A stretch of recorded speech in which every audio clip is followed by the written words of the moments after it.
આ તરફ રાજ્યમાં મંત્રીમંડળના વિસ્તરણ અંગે મુખ્યમંત્રી અને સીઆર પાટીલે પોતાની પ્રતિક્રિયા આપી। વિસ્તરણ અંગે પ્રશ્ન પૂછતા જ મુખ્યમંત્રી હસ્યા અને ત્યાંથી નીકળી ગયા। વિસ્તરણ અંગે સીઆર પાટીલ એ પણ કહ્યું, તમને પૂછ્યા વગર નહીં કરીએ તેવું તેમણે કહ્યું છે। વિસ્તરણ થશે એટલે બધાને કહીશું તેવું સીઆર પાટીલે કહ્યું છે।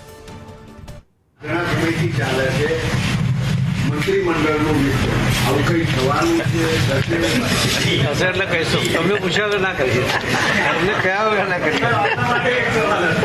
એક વાત ઘણા સમયથી ચાલે છે મંત્રીમંડળનું વિસ્તરણ, આવું કંઈ થવાનું છે હશે એટલે કહીશું। તમને પૂછ્યા વગર ના કરીએ, તમને કયા વગર ના કરીએ।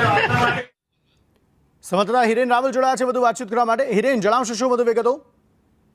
ઘણા લાંબા સમયથી ગુજરાતમાં સંગઠન અને સરકાર આ બંનેમાં ફેરફારને લઈ અનેક પ્રકારની ચર્ચાઓ ચાલી રહી છે। સોશિયલ મીડિયા અને માધ્યમોમાં પણ મંત્રીમંડળમાં ફેરફાર અંગેના અહેવાલો અનેક વખત સામે આવ્યા છે।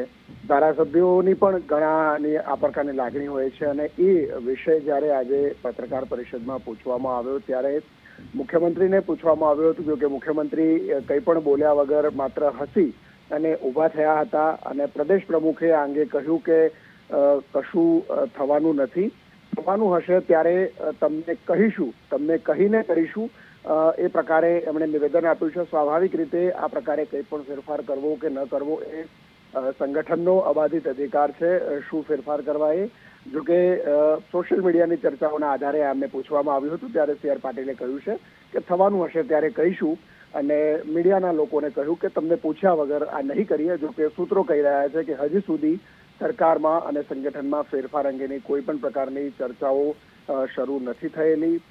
જ્યારે પણ થશે ત્યારે સીધી દિલ્હીથી સૂચના હશે ને એના આધારે એ પ્રક્રિયા કરવામાં આવશે।